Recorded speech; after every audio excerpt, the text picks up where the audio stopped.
करना अलग मामला है, लेकिन दर्द को आराम करना, किसी रोगी का अगर दर्द आप आराम कर देते हैं तो रोगी जो है उसको विश्वास हो जाता है कि हम कैसे ठीक हो सकते हैं इस डॉक्टर से।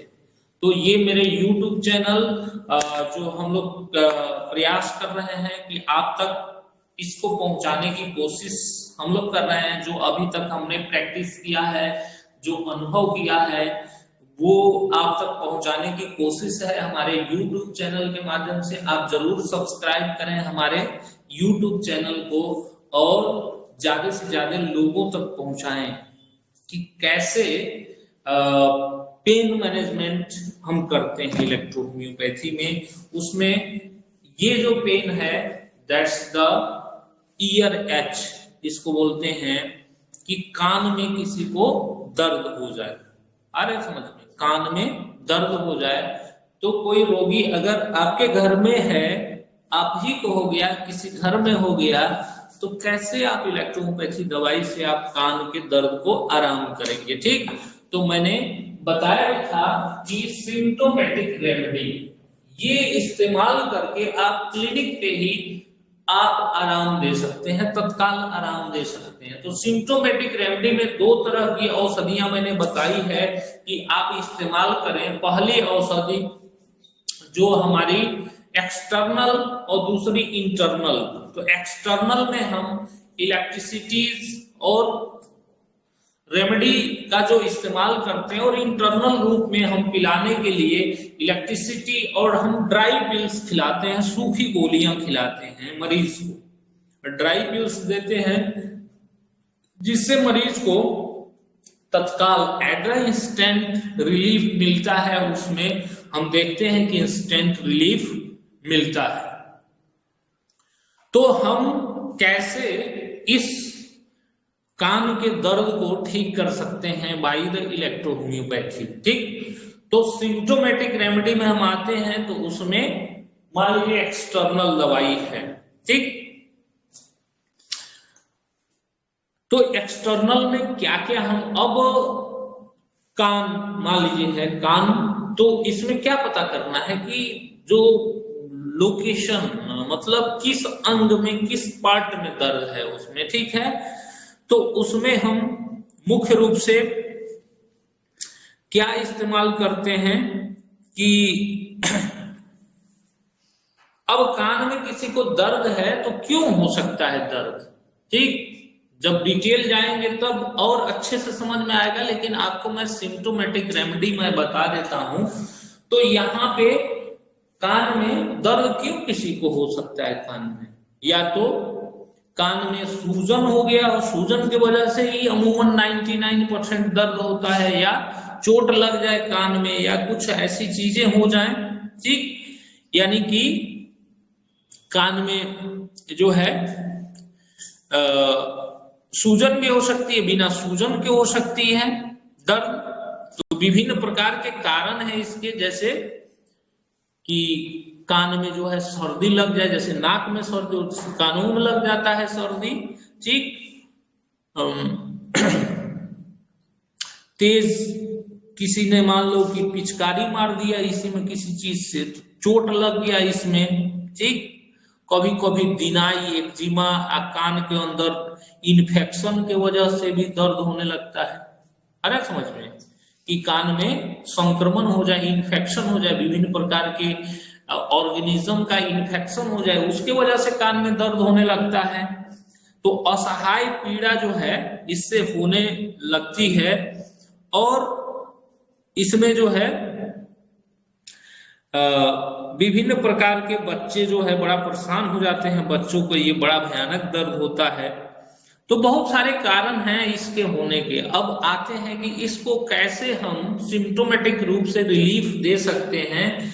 तो हमारी दवाई यहाँ एक्सटर्नल रूप से जो प्रयोग होती है S5C5A2, ठीक है, यानी कि हम क्या उपयोग कर रहे हैं वहां पे उस अंग की दवाई, और क्या होती है हमारी नर्वस सिस्टम और सर्कुलेटरी की दवाई A2BE, समझ गए, बी होती है, या W इस्तेमाल कर सकते हैं। समझ गए बात को, WE हो सकती है इस्तेमाल। इसको क्या करते हैं, जो हमारी गद्दी बना रखी, गद्दी कॉम्प्रेस, कॉम्प्रेस इसको बोलते हैं, कॉम्प्रेस बना के कहाँ लगा सकते हैं, ये जो कर्ण कान की जो जड़ें हैं जहां पे, यहां पे हम रख सकते हैं इसको। आ रहा है समझ में? ये गद्दी बना के यहाँ लगवा सकते हैं इंटरनल, ये जो एक्सटर्नल रूप से है वहां पे, समझ गए? और इसके अलावा भी उसको दर्द नहीं आराम हो रहा है उससे, ठीक, संवेदना जा रही है, तो यहीं पे आरी और वाई, समझ गए, आरी और वाई अल्टरनेट ऑप्लिकेट करवाना है, एक लगवाना है, फिर समझ रहे हो मेरी बात? तो उसको अल्टरनेट लगवाओ। उसके बाद हम दवा क्या दे सकते हैं पिलाने में, तो इंटरनल रूप से यहां क्या दवाई हो सकती है? पहली चीज तुम्हारी हो सकती है कि इलेक्ट्रिसिटी में तुम्हारी WE, समझ गए बात को, WE टबकन जैसा दर्द है, टबक रहा है, मान लो टबकन जैसा हो रहा है या नॉर्मल दर्द हो रहा है, ये तुम्हें देखना है। जैसे कुछ पकने टाइप दर्द हो, कुछ सूजन टाइप दर्द हो, तो सूजन टाइप दर्द हो तो B होगा, पकने टाइप दर्द हो तो D होगा, नहीं तो नॉर्मल दर्द में Y। ये चीजें तुम्हें समझनी होगी, समझ गए बात को? यानी कि इन्फ्लामेटरी पेन में B दे सकते हो। मान लो वहां पे पस फॉर्मेशन हो रहा है, फोड़ा हो गया, कई बार फोड़ा होने से दर्द होती है, ये भी ध्यान रखना कि कान में फोड़ा हो जाता है इंसान को, तो फोड़ा के दर्द में ये बिल्कुल आराम करेगा, ये भी एकदम, समझ गए बात को? तो WE VG यानी कि फोड़ा की कौन सी अवस्था है, मान लो 1-2 दिन हो गया निकले, समझ गए, या कोई दिन हो गया निकले फोड़ा, तो फोड़ा की वजह से भी कान में दर्द हो रहा है, तो सेम फोड़ा की दवाई होती है। अगर मान लो फोड़ा जो है दबाना है, समझ गए, नया नया निकला है, दबाना है, तो C1A1 देना, ठीक है, एक्यूट कंजेशन, दबना होगा तो दब जाएगा, ठीक। लेकिन अगर वो 3-4 दिन हो गया तो C1A1 काम नहीं करेगा, फिर C5A2 वहां लाना पड़ेगा तुम्हें, पिलाने के लिए, देने के लिए C5A2 लाना पड़ेगा, समझ गए बात को?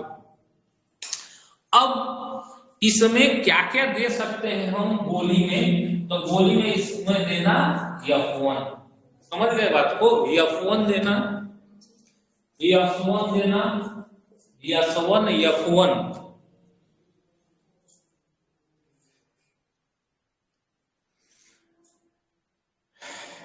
A1 भरवन, ये गोली के रूप में उपयोग कर सकते हो वहां पे, उसके दर्दों में उपयोग करने के लिए बहुत होगा तो इसमें C1 उपयोग कर सकते हो या C5 उपयोग कर सकते हो। आ रहा है समझ में? जो इसे मैंने बताया कि मान लो उसको नया कान में दर्द है, एकदम फोड़ा जैसा लाल एकदम दिख रहा है, फोड़ा हो रहा है इसको, तो नया है C1A1 दे दो, ठीक, C1A1, यहाँ L1 भी दे सकते हो, L1, ठीक, गोली में फोड़ा में L1 जरूर चलाना, तुम इस बात का ध्यान रखना, फोड़ा में L1 जरूर चलाना। तो C1A1 दे सकते हो, लेकिन वही फोड़ा जो है थोड़ा सा अब पुराना हो गया, 10 हो गया, मान लो कि वो पस बनने टाइप की स्थिति है, तो क्या होगा, C5A2 हो जाएगा, समझ गए? लेकिन वहां दर्द की दवाई F1, ठीक, ये दोगे आसानी से वो ठीक हो सकता है, आसानी से इसको आराम किया जा सकता है, उसमें कोई इम्पट नहीं है कि कान का दर्द न आराम हो। आप अपने घर पे ही किसी भी स्थिति में आराम दे सकते हो, रोगी किसी भी तरह का हो। मैं हमेशा आपको बताया हूं कि मैं अपने गांव में इसी तरह से मैं इमरजेंसी ठीक करता था, मैं रिसर्च करता था, इसमें बहुत रिसर्च किया, गांव के रोगी वैसे मिल जाते हैं भाई, ना पैसा हमको लेना है ना उसको देना है, वह बाबू आराम कर दे कैसो, ठीक। तो अब उसको आराम करने के चक्कर में, और हमको भी था एकदम से कि हम इलेक्ट्रो होम्योपैथी को दे करके सीखना है मुझे, करना है इसको, ठीक, देखें आराम होता है कि नहीं होता है, ठीक। तो वो चीजें थी हम लोग के अंदर, तो हम करते थे गांव में इसको। कोई भी रोगी, मैंने हालांकि मेरे पिताजी जो है अध्यापक के साथ वो डॉक्टरी भी करते थे, वो चिकित्सा का भी काम करते थे। गांव में अकेले थे, वही सबको दवा देते थे पूरा गांव में। तो उसका फायदा ये मिला कि रोगी आ जाते थे कि दवाई लेना है। तो जब हम बन के आ गए तो पिताजी हमारे एकदम बंदे कर दिए दवा ववा रखना, ठीक। तो उस सब खोजने आता था कि अंग्रेजी दवाई मिल जाएगी खुराक, ठीक। तो अब दवाई नहीं है, तो अब सोचता था, अब बोलता था अब क्या होगा, हम कहे बोलो लाओ लाओ हम देखते हैं। तब उसको हम बोलते थे कि बैठो यहीं आराम करते हैं, तो बैठा के रात रात में जोक करके आराम करते थे, अपनी दवाई दे कर अब आराम भइल, अब आराम हुआ, ऐसी भाषा में बोलते थे, भोजपुरी भाषा होती थी लोगों से बात करना। तो इसको मैंने सीखा, ठीक, कि कैसे कैसे आराम लोगों को दिया जा सकता। और बहुत आनंद भी आता था उस समय, ठीक। जब आराम होता था कोई, तो लगता था जैसे कोई शील्ड जीत लिए हैं, कोई बहुत बड़ा मेडल मिल गया है हमको, आया समझ में। यानी कि किसी को आराम मिल जाता है तो लगता है कि बहुत बड़ा मेडल मिल गया हमको, कि हमने आराम कर दिया, इसको इलेक्ट्रोपैथी से ठीक कर दिया। तो ये चीजें जो है इसको हमने पाया, और मैं ये शुरू से करता रहा, शुरू से ही किया इसको। तो इसलिए, और चूंकि इसलिए ये हुआ था कि शुरुआती दौर में ही इसी काम से हम लोग स्टार्ट किए थे चीजों को।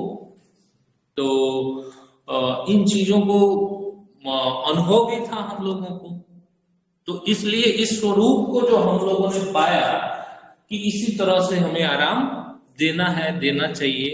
और तुम्हारे अंदर दो चीज होना चाहिए, किसी एक्यूट रोगी को देख रहे हो तो पहला तो धैर्य होना चाहिए, आत्मबल मजबूत होना चाहिए, ठीक, हतोत्साहित नहीं होना है, बिल्कुल हंसते रहना है। मतलब रोगी के सामने क्या करना है, रोना नहीं है। मतलब वो अब रो रहा है तो तुम भी मुंह बना लो एकदम, आ रहा है समझ में। माने उसको ये लगे कि डॉक्टर एकदम से बिना टेंशन के है, ये लगता है बीमारी हो रहा है ठीक कर देगा, लगता है ना तुमको कि जब कोई व्यक्ति परेशान हो और तुम उसकी परेशानी में मजबूती से खड़े हो और उस तरह से हतोत्साहित तुम नहीं हो, भले अंदर से, ठीक, लेकिन सामने वाले को महसूस नहीं हो रहा है तो लगेगा उसको कि लग रहा है इसके पास कुछ तो है, इसलिए तो इतना ये मजबूती बात कर रहा है, हा? तो ये इस्तेमाल तुम्हारे पास होना चाहिए, नहीं तो पता चले तुम ही रोनी सूरत बना लो तो रोगी तो और परेशान हो जाएगा, लग रहा है इनको कुछ आता जाता नहीं है। ये प्रैक्टिकल बात मैं बता रहा हूं तुमको कि रोगी कितनों परेशान हो, तुम्हारे चेहरे पे मुस्कान हमेशा बनी रहनी चाहिए, ठीक, कितनों परेशान हो तुम्हारे चेहरे पर, जिससे रोगी को जो हतोत्साहित अंदर से, ठीक, क्योंकि रोग क्या होता है, किसी का 5 मिनट में आराम होगा, किसी का 10 मिनट में आराम, किसी को 20 मिनट में आराम होगा, लेकिन वो 5 मिनट में एकदम से अब वो हो गया, घबरा गया तो फिर भाग जाएगा, समझ गए बात। तो इसलिए अपनी क्लिनिक पे पेन मैनेजमेंट जो करना है, एकदम से उस रोगी का तुम्हारा हाव भाव ऐसा लगना चाहिए, दवा देने से लेके हर चीज, कि उसको लगे कि नहीं एकदम लगा हुआ है हमारे ऊपर, ठीक है। कभी कभी देखते हो मैं आके खड़ा हो जाता हूं, आ रहा है समझ, जिससे कि रोगी को लगे कि नहीं करना चाहते हैं, ये आराम देना चाहते हैं हमें। तो इसलिए इस तरीके का तुम्हारे अंदर कॉन्फिडेंस, तो कब आएगा कॉन्फिडेंस, जब तुम करने लगोगे तब आएगा। तुम्हें एहसास हो कि दर्द आराम करता, अब तुम खुदे घबरा गए, पता नहीं तेरा पेट दर्द आराम होगा कि नहीं होगा, हाँ, तो वो आधा उसको मतलब वो खुदे घबरा जाएगा। तो हम पे तो विश्वास करके लोग आते हैं, मान लो पेट दर्द हुआ है, विश्वास करके आते हैं, जैसे उस दिन हार्ट वाले रोगी का, ठीक, हमने बोल दिया कि भाई ले जाइए गोरखपुर दिखा दीजिए, ठीक, उसी दिन बोल दिया कि ले जाइए गोरखपुर दिखा, लेकिन उनको विश्वास था, बिलीव था, तो बोले कि नहीं आप ही देख लीजिए। तो मैंने स्टार्ट किया, रोगी को आराम हो गया, आज रोगी को दवा चल रहा है, बिल्कुल ठीक है, कहीं दर्द नहीं हो रहा है। तो लोगों को एक एक्सपीरेशन भी होता है, क्योंकि मैंने किया हुआ है, तो लोगों को एक्सपीरेशन भी है, उनको लगता भी है कि ये कर सकते हैं। तो इसलिए आप ये कान दर्द में स्पेशली सब लोग नोट करते जाइए इस दर्द को। हालांकि ये हमारे YouTube चैनल पे सब प्रेजेंट रहेगा, लेकिन फिलहाल आप नोट कर लें और एक दो बार जाके घर पे पढ़ें, उसको वीडियो को सुने, ध्यान से पढ़ें, क्योंकि एक बार नहीं होता है और देखें, ठीक, ओके। ये हो गया आपका कान का दर्द, ठीक है, जिसमें इलेक्ट्रोहोम्योपैथी ट्रीटमेंट क्या ले सकते हैं। Okay, thank you.